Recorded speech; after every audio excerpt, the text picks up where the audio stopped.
this is gonna get deep, but yeah, I hope I look good. I hope this is my good side.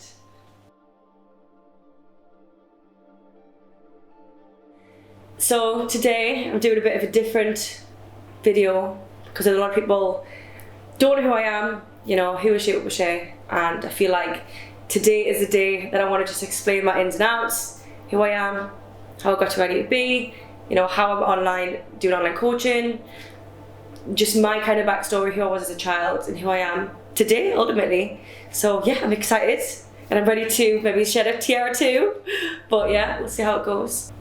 So the reason I want to tell my story is because, well, I'm 25 now and I've been in the industry since I was 17, starting out, and I've never really explained who I was to people. You know, a lot of people see who I was through Instagram, they've seen who I was through social media, kind of the results I've given, but never actually who I am as a person.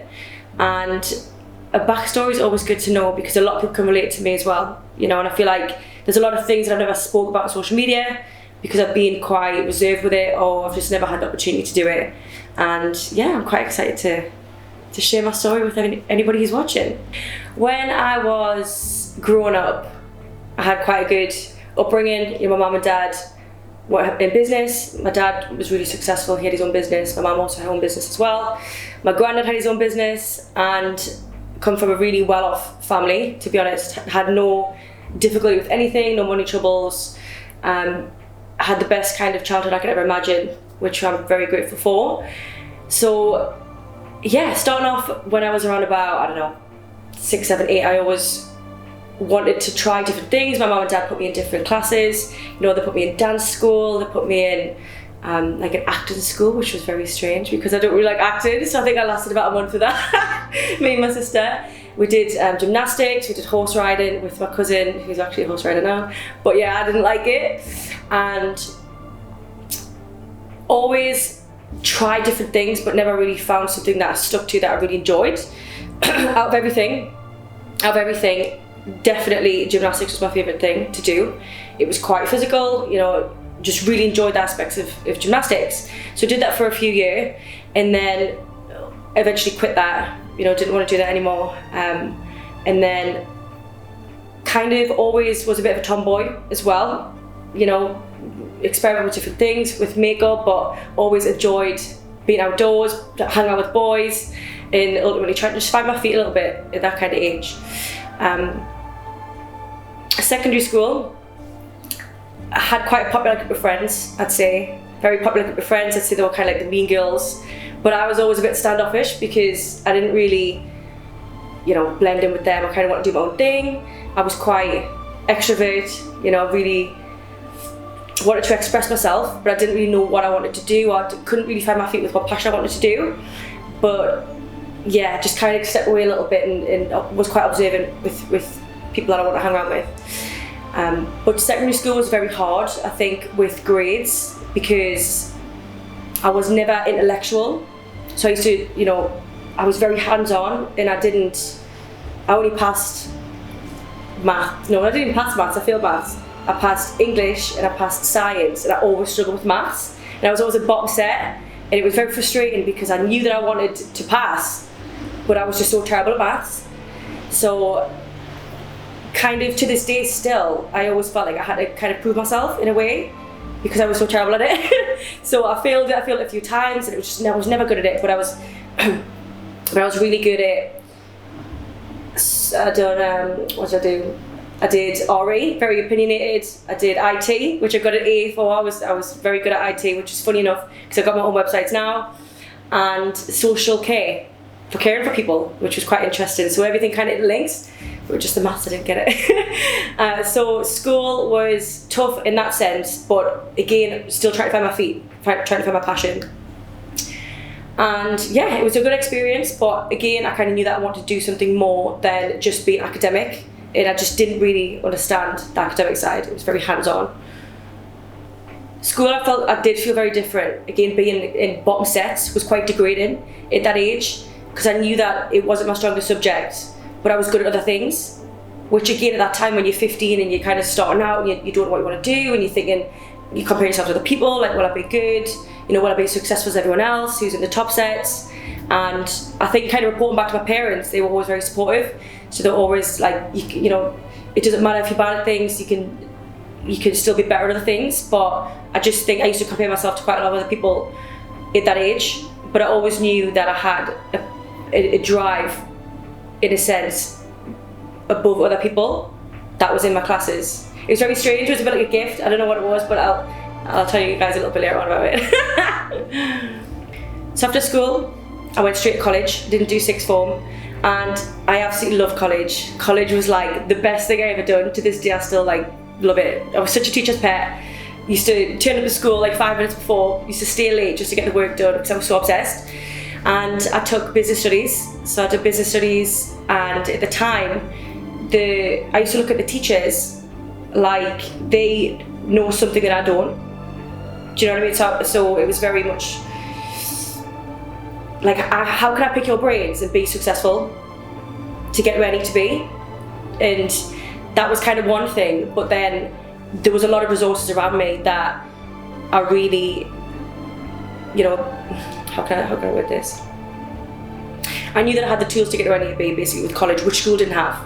So got my head down, really focused with college, wanted to pass, wanted to get my business studies, and I really had a passion for business. And at the same time, I used to work with a friend of mine, and we actually set up a events company called Adventure. I think we were 16, turning 17, and we both sat down and said, right, let's start a business, we need to make some money, what we're going to do, really had that drive to try and be successful in something.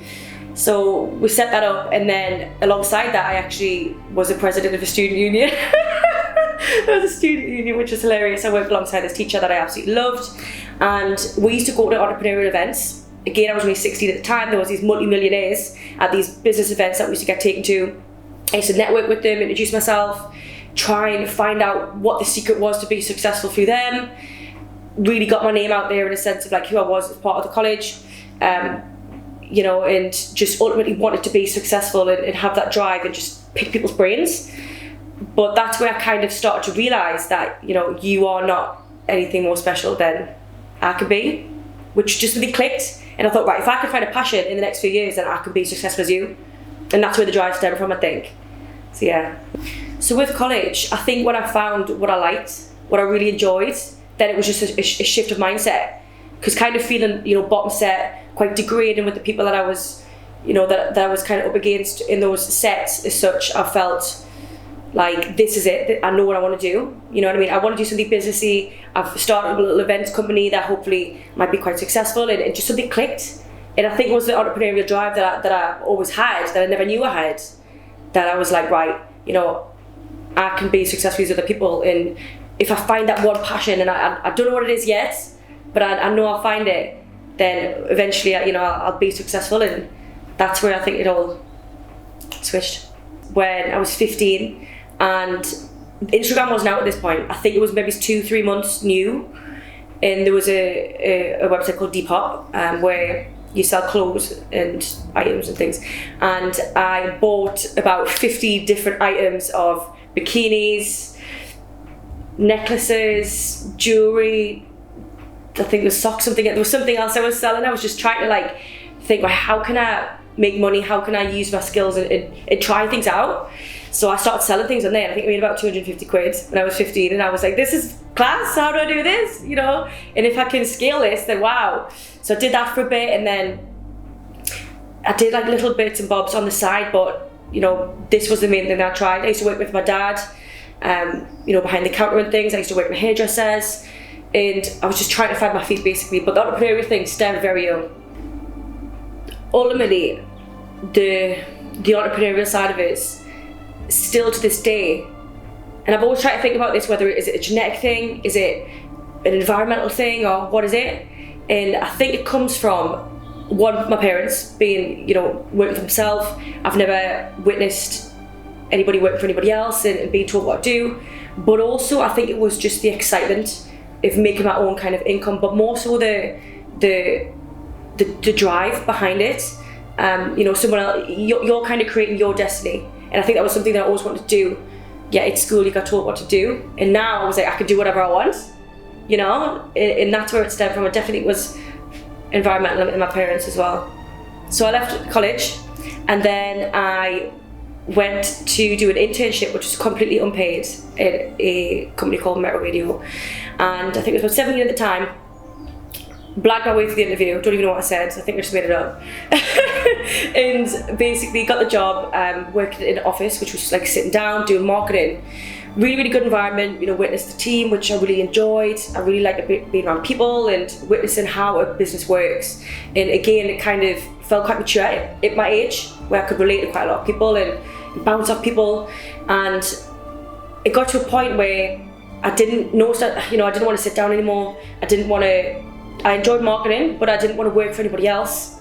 You know, I was always kind of trying to brag people's brains. I was going with the sales team. I was talking to presenters. I was trying to find out how they've got followers on Instagram, how they've got so much exposure, learning, you know, the tricks and trade behind the businesses. And I ultimately got wrong. I got pulled into the office, and the boss said, you need to sit down and start doing your work because you really feel like your work, because you're too busy talking to the sales team. So that was one thing. And then what happened was, alongside that, I was working 9 to 5. I started training with my dad, and this is where everything changed. So my dad owned a gym, and I remember walking at the gym one time after I finished my 9 to 5. He owned like a big bodybuilder's gym, full of big meaty guys, stunk of sweat, and I just thought, shit, this is intimidating. Like, I was tiny at the time, you know, really wanted to start gaining muscle, started seeing some shape, and felt that was my passion, but didn't really know I wanted to do it as a long-term career. So my dad showed us what to do in the gym. We did a bit of Thai boxing together, learned different activities to do in the gym and different sports. And, you know, again, felt really intimidated, it took us a while to get into the gym, put it that way. So he gave us quite a lot of knowledge on working out. So at the same time, I started posting being in the gym on Instagram. At the time it was getting, you know, more popular. And at the time, I trained a girl that I went to college with, and she started seeing really good results. And not for by any means trying to do it for a purpose, but she started seeing results because she was training with me. And she started posting on her Instagram and tagging me. And then people started asking me questions like, you know, do you charge? Can I train with you? And I kind of sat back and I thought, I can make this a business. And if I enjoy it, then I can really pursue with it, you know? So I think that's where the Shape Up Share come from. So what happened was, when the Instagram vibe started and I started getting all the messages, then I kind of put 2 and 2 together. So I thought, right, you know, I'm doing marketing, working alongside Tuk Tuk Palace. I was 17, 18 at the time, I'll tell you that in a sec, but yeah. You know, learning about how to interact with people and how to ultimately get outside your comfort zone, and then start training at the same time. So I put kind of all 3 together, 3 aspects, and I thought, right, how can I pursue this? So yeah, I think that's where the kind of Shape Up Share come from. But at the time, I was only 17, so I couldn't necessarily qualify in a level 3 qualification yet. So it was on the pipeline between, right, I'm working 9 to 5, unpaid. After that, I'm training the girls at the gym, unpaid. I wasn't really charging because I wasn't really allowed as such. Maybe it's a few on the slide, but you know. And then on the night time, I was working at Tuk Tuk Palace. I was working night shifts, sometimes 3 days a week. Ridiculous. And then the January come, if the year I was turning at 18, and I thought, right, I need to knock one of them on the head. The internship I stopped doing. Again, was unpaid. I sat my boss down. I said, I don't want to do this anymore. Like, I really appreciate it, but I want to start doing personal training.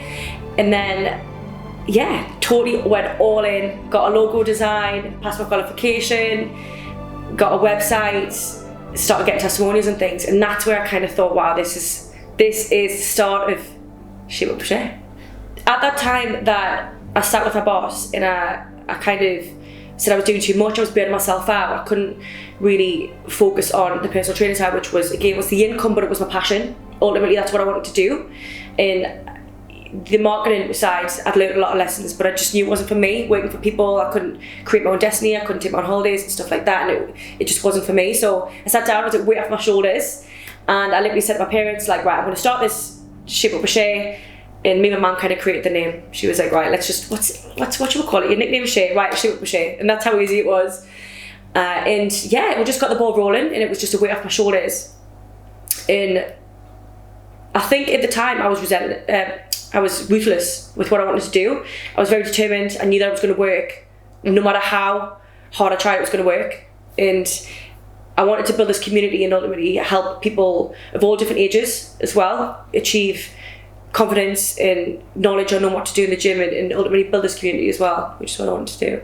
When I first started the business, I only had a few clients, and they start posting on, like I said, the socials, start getting the word out. And I think the key to my success, whether it be to ultimately own a gym one day, or I didn't really know how I was going to pursue it, but all I knew that I loved community. It was never about the money or anything like that. It was the community. I loved experiences. I loved, going back to the events. I started an events company at 16 because I liked to bring people together. It took guys used to come in with these bottles of champagne. I used to always walk away with the most bottles, obviously, because I sold the most. But it was about experience. People used to leave, give me 5-star reviews. I used to get what's the word? Praised for my efforts. But again, it wasn't about that. It was just about how can I give you the best experience today? And I think that's why today I'm kind of so successful with that, is the experience, community. I think so when it comes to training, a lot of people get intimidated and they think you've got to go to the gym, you've got to eat restrictive meals, but nobody actually thinks about the community feel. And to this day, doing classes and things that I've done previously, is that a lot of the girls didn't actually see results because they didn't want to stick with the meal plan I was giving them, but they wanted the escapism. They wanted to come, they wanted to leave the husband, or they wanted to leave the kids and just do the class and have that community feel and make friends. So I think that's where I definitely wanted to build. So I went full force into the PT, got my qualification, had clients, and I thought, right, how can I be the best I can be? So when I was 19, I actually started with a coach who was a bodybuilding coach, and he was ruthless diet, caveman diet. It was very 1980s, 90s style training, very traditional, chicken and rice, strict vibes. And he basically said, eat this and you're going to get in the best shape. So I was like, right, I want to do a bikini competition, and in order to be the best, I need to be the leanest. I need to look like these girls on my explore page on Instagram. If I don't, I'm not going to be validated. Then I'm not going to, make people feel like I'm worth being a PT. And it was this very negative cycle. And again, Instagram was up and coming, so that was kind of the trend back then. Lean, skinny, 6-pack. So I'd lost about a stone at the time. I was 7 stone 13. I was tiny, skinny, size 6. But I always wanted to be skinnier. And I thought, right, the only way I'm going to get validated as a PT and people to validate me is to be thin and lean. And it got to a point where I started getting health issues and mental health issues as well. And I used to take laxatives to get skinnier. So if I ate over, let's say, 1,200 calories a day off my plan, then I would take laxatives, 2-3 of them, just to get rid of it basically and keep the weight off. And it was weird, and I probably shouldn't say this, but at the time I felt like that's what I needed to do in order to not gain weight. It was very negative and a toxic cycle. And then at one time, when I was meant to be doing this bikini competition, it was Easter, and my mum got me an Easter egg, and I ate it because I was starving and I was emaciated, and I actually went to the toilet and made myself be sick. Like, nobody knows that, but I was like, I can't eat this. I know tomorrow it's going to kick in and I'm going to be heavier, and what's my coach going to say, and I've got my weigh-in on Sunday, and I'm not going to be in shape, and I'm going to lose the competition, and X, Y, and Z, and these girls are going to look better. So I just made myself be sick. And I thought, right, that's not right, but it's what I need to do. And then the moment that everything changed was when I got so thin on a holiday. I kind of took photos and I was so lean, and I didn't drink any alcohol because I knew that it was not going to help me achieve my goals. And I kind of got back from the holiday and I thought, this is making me really miserable. I don't want to do this anymore. It's not what I wanted to do originally. I don't want to compete with these other women. Ultimately, I don't want to keep making myself be sick. So there needs to be a way out. And so I come back and I sat down with my coach and I said, look, I don't want to, thank you for helping us get this way. You know, obviously it might work for some people, but it's not working for me. But I just need to stop coaching now, and I need to do my own thing. So I got in the car park, and honestly, I cried my little eyes out, cried my eyes out in the car park, and I was just like, oh God, I feel free. I'm free as a bird, because I knew that like I was done, I was finished, I didn't need to make myself be sick anymore, like I can just do my own thing, and that's when I started educating myself on nutrition a bit more. The pressures of wanting to be thin and wanting to be lean was the social media, because wherever you looked, it was skinny girls, it was lean girls, it was, you know, adverts, it was comments that people made, you know, you need to be thinner. Not so much for me, but on other people's posts. You know, I've started with PT, she's a WBFF bikini competitor, she's this, that, and I thought the only way I can get through life is, in this career and industry, is to be the best. And then when I realised that I didn't want to compete with other girls, that wasn't what I wanted to do. I wanted to just be the best version of myself. Yeah, it was very much pressure on social media.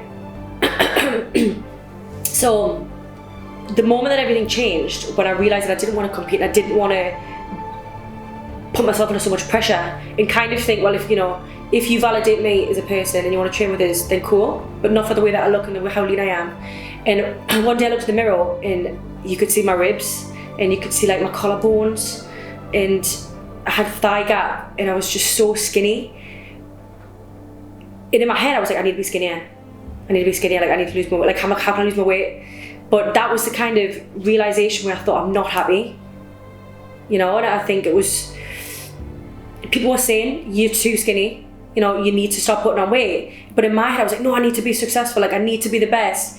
You don't understand, like nobody gets it. It was quite a lonely place. You know, I wasn't going out, I was going out with a group of friends, maybe once, 2-3 months, and not drinking.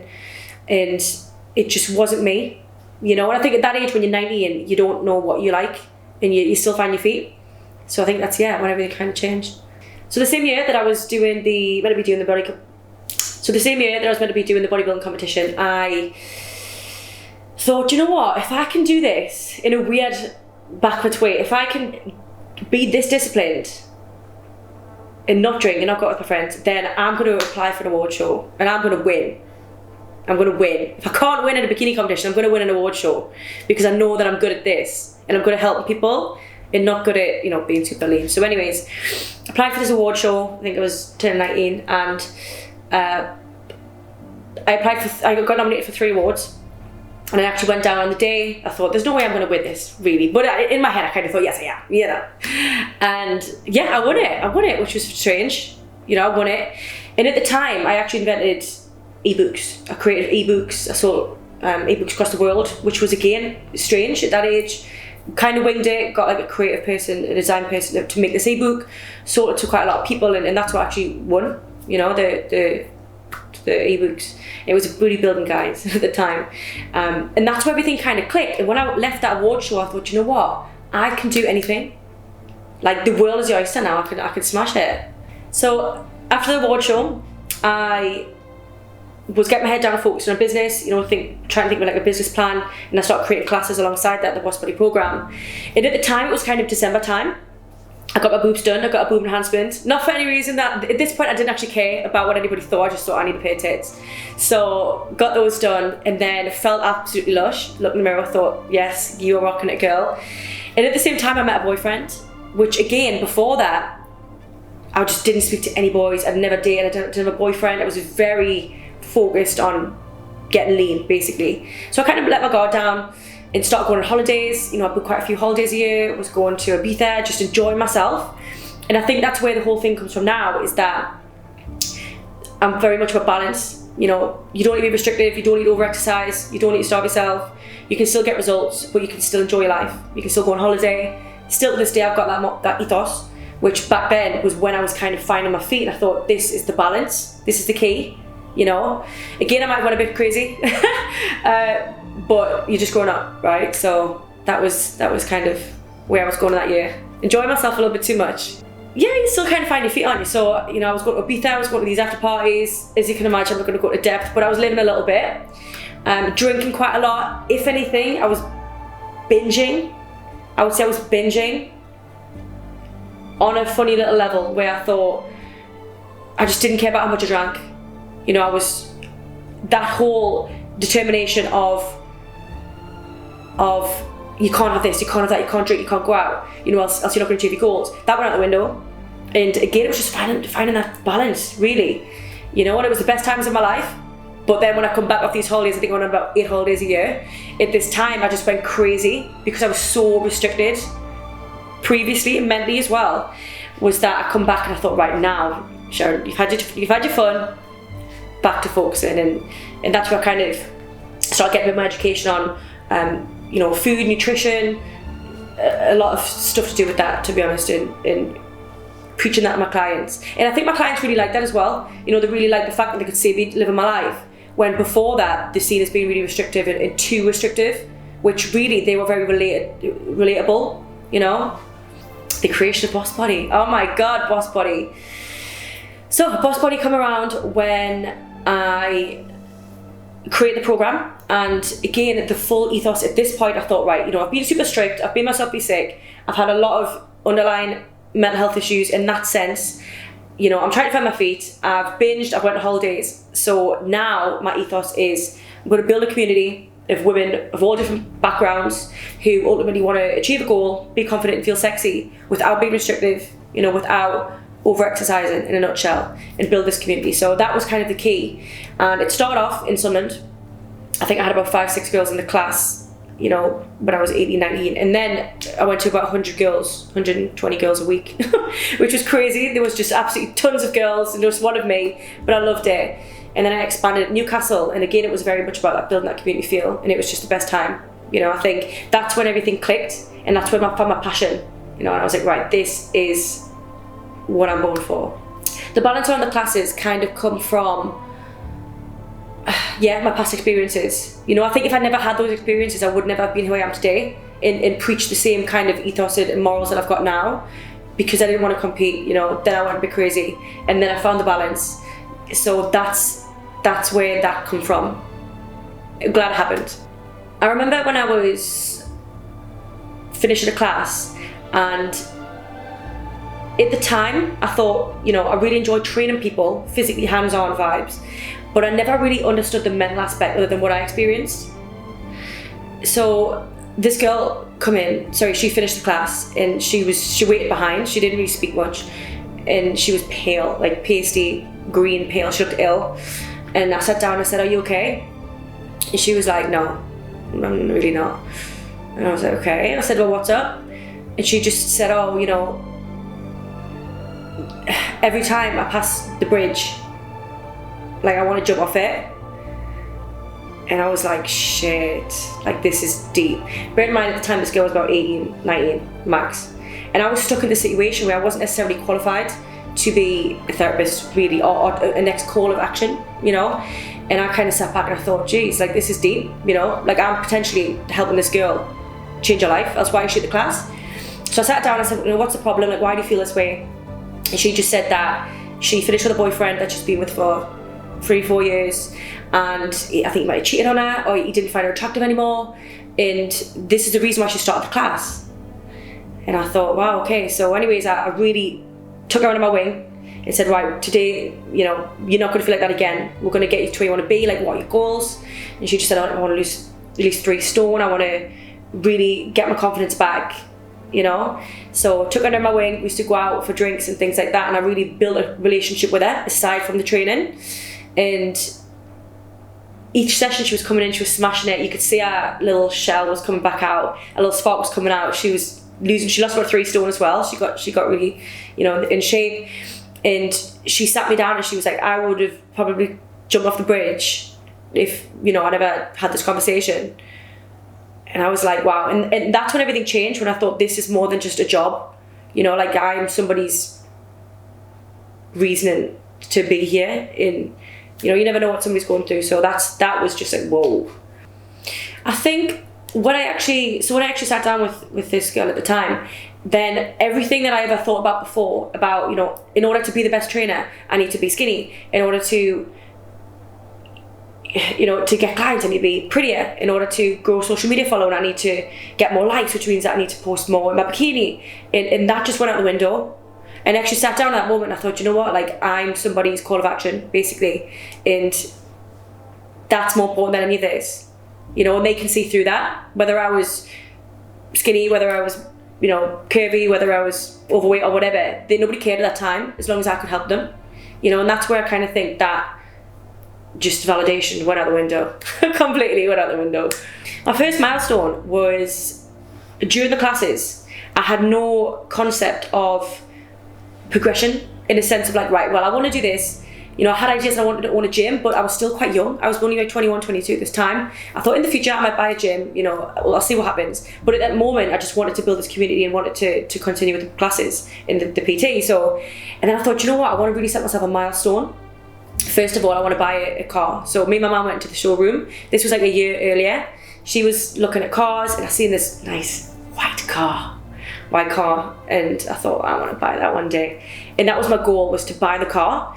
And again, it wasn't necessarily about the money, it was just a milestone to say, right, I've been through this, you know, I don't want to be validated, but I want to prove to myself that I can do this.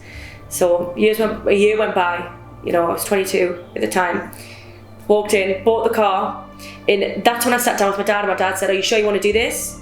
Because it's like a big commitment, you know, and it was the most money I've ever spent in my life, put it that way.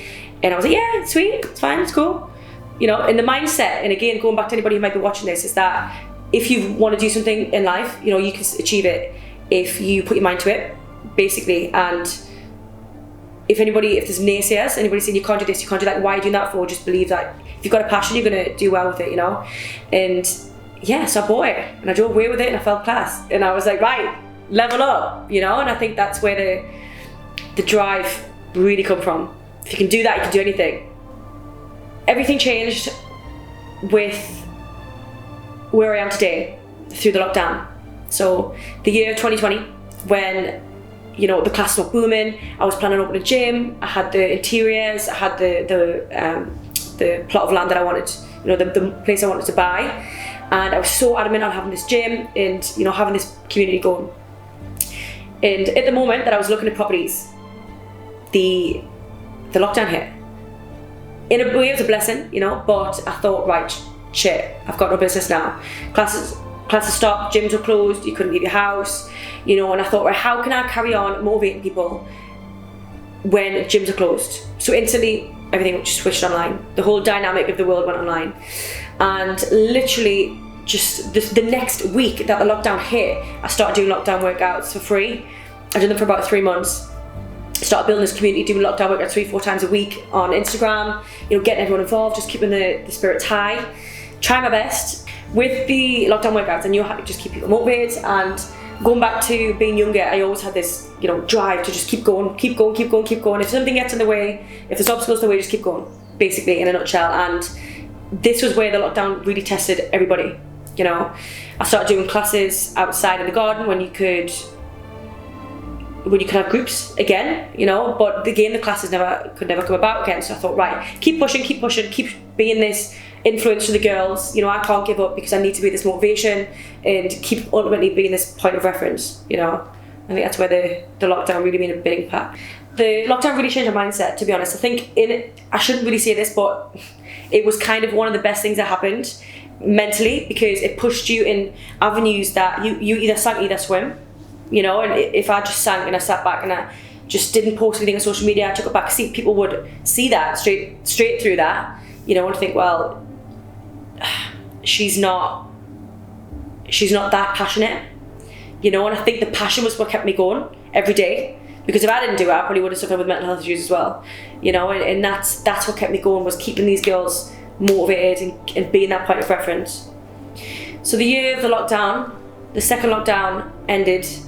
And this was tough for everybody, you know. I think the motivation, the drive, the passion was just, there was no purpose, you know. People were very low. It was the worst time of year for everybody, and especially for me, I took a backseat with the training, with the coaching. I didn't do any online stuff, you know. I didn't actually do coaching at the time. I was just winging it. They were doing Zooms. I was doing one-on-one on FaceTime with women from different nations on FaceTime. So we're doing a workout, and I was doing another workout. I was doing like 6-7 workouts a day, And it got to a point where people didn't even want to do that anymore because they were just so confused. And so 2 days before the national lockdown, Dubai was open, and I thought, right, I'm going to give this a good go.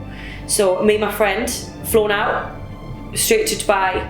Again, didn't have an online coaching platform, just kind of thought, right, what am I going to do? If I can do this online, I can do it anyway, but I can still motivate people than being in the house. And that was my concept. So flew to Dubai, and I thought, right, well, we're stuck over here anyway, we can't get back, we might as well just make the most of it. A few months went by, I was in this, apartment that I was very fortunate for. I was very blessed to be in this apartment, and I just sat back and thought, I've got no purpose right now. I need to do something about this. I need to go online. I need to do my online coaching. So I employed staff from around the world. I had a girl from Thailand. She was awesome, did yoga and things. I had a makeup artist. I had a mindset coach. So I kind of created this platform called Slay with Sher.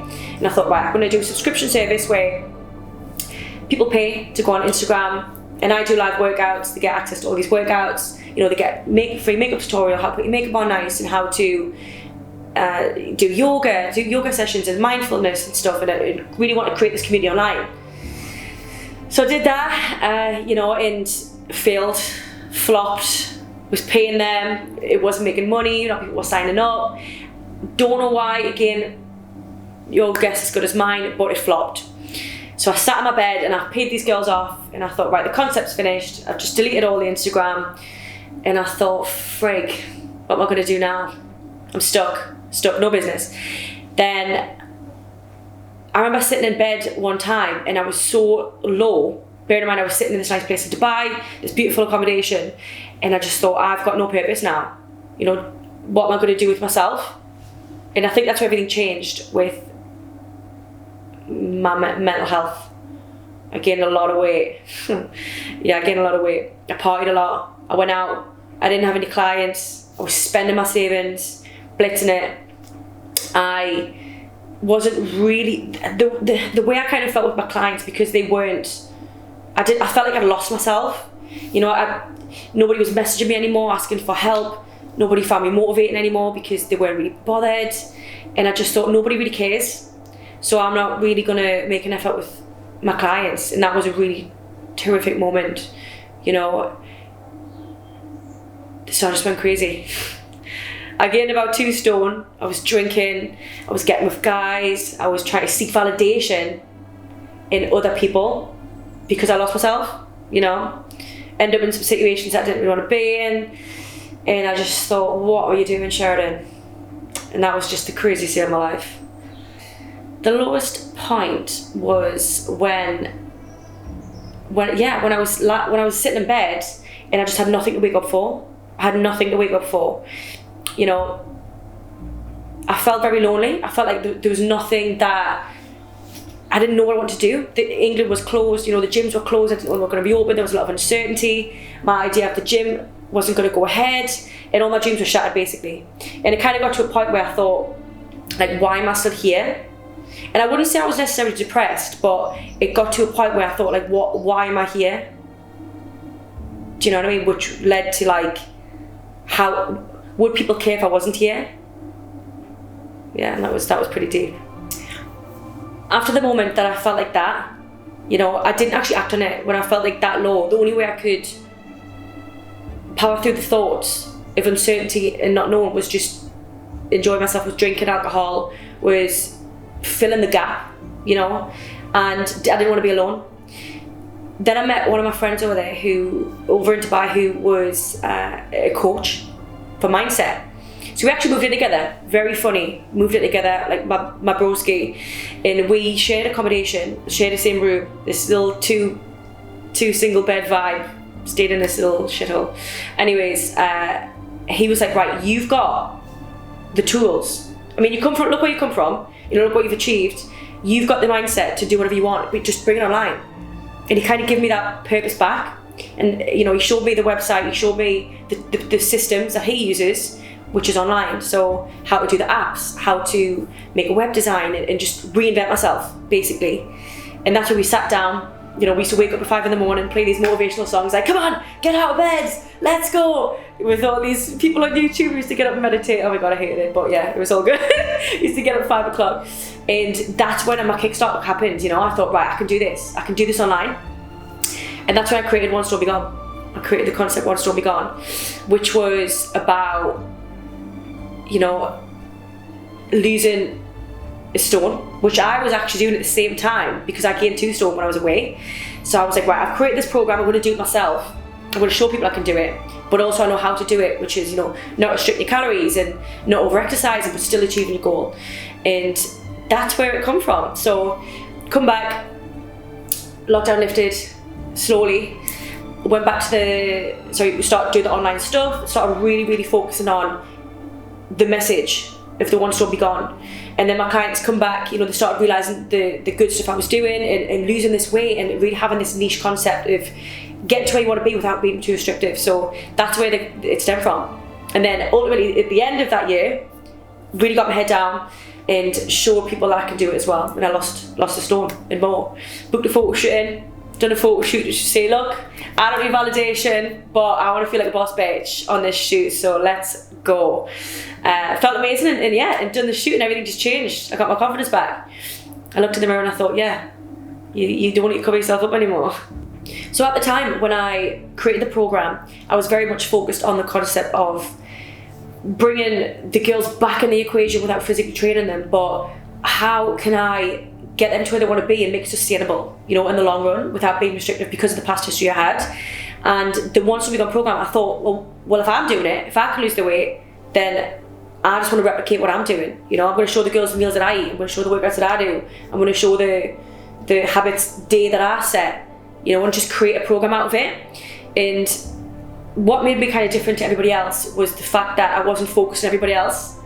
You know, I wasn't focused on their meals. I wasn't focused on how long their programs lasted. Mine was, you know, this is what you're going to achieve. You're going to lose your weight. You're going to sustain it. You can still have this community feel, and you don't need to deprive yourself. You know, and that's where it all comes from. Like showing people that I can do it too, and giving people that the concept. You know. So the year of 2022 was the year that I went full blown, hands-on on online coaching. Personal trainer was out the window, didn't do that anymore, knocked it on the head, and I thought, right, this is where I want to be. You know, if I can help more women across the world of all backgrounds, you know, achieve the result that they want to achieve, which is to lose the weight but sustain it, you know, without being restrictive, without over-exercising. That was the concept, and building a community around it. And I kind of went all in, and again, going back to all the years of my life, was the same mindset and the same drive is just go for it, you know, just do it, keep going, keep proving your point, stay focused, you know, and that's where I think this year has definitely brought us. But yeah, I've invested heavily into building up YouTube, building up a exposure to help more women, you know, to just spread the message that anybody can achieve a goal, but they don't need to make themselves be sick, you know, they don't need to take laxatives, they don't need to be a bikini competitor, they don't need to be super thin, you don't need to not go out nights out, you don't need to binge on weekends. Like, you don't need to do that. You can do it the way that I've done it, you know, and that's the concept of the program. And I think going forward, the goal is to keep on growing that community, you know, but women around the world as well, and just keep on pushing the message, you know, keep on giving that exposure and keep on being relatable as well. You know, I think a lot of people, when they think about the gym and they think about achieving a goal, it's all about, there's no relatability to it. And I think if I can be that point of action where, yes, she does go out, you know, she does enjoy herself, she does eat bad food, she does drink alcohol, you're allowed to do that. A lot of people don't know that, and it's spreading that message that you can do that, you can still enjoy yourself, and it's not a quick fix, you know. And I think this is just the beginning. This is just the beginning. We've got years to go, and I don't know what the future holds. You know, one day I might open a gym. I've still got that mindset, but ultimately with the online stuff, I want to keep on growing that community and just keep on pushing and showing people that you can do it, no matter what age, what background, what sexuality, you know, what race you are, you can still get to where you want to be without restricting yourself, and you'll get there. For anybody who's watching this who, you know, might be starting out in the fitness industry, they might be starting out with a new career or a new passion, I think what I would say to anybody is that find out what you're passionate with, or what your passion is, you know, and don't listen to other people.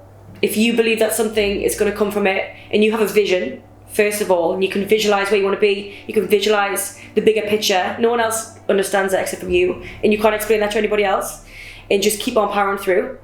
And I think there's going to be a lot of obstacles in the way. You know, for me it was the lockdowns and things, and you just got to be resilient, and you've got to be 100% headstrong that you are still going to achieve that vision no matter what your obstacles are. And make sure that your passion is helping people, or creating some sort of environment where you are helping somebody, because whether it be, you know, anything, you're always going to be fulfilled. And I think that last note, what I always say to my younger self is, don't become validated from other people. So the next time you scroll through Instagram, or you go on YouTube, or you go on TikTok, don't compare yourself to other people, because you are you and them are them, you know. So you're very unique in your own way, and just follow your passion, you know, don't compare yourself to other people, and be authentic, be yourself, but just ultimately keep pushing and keep swimming. Cool.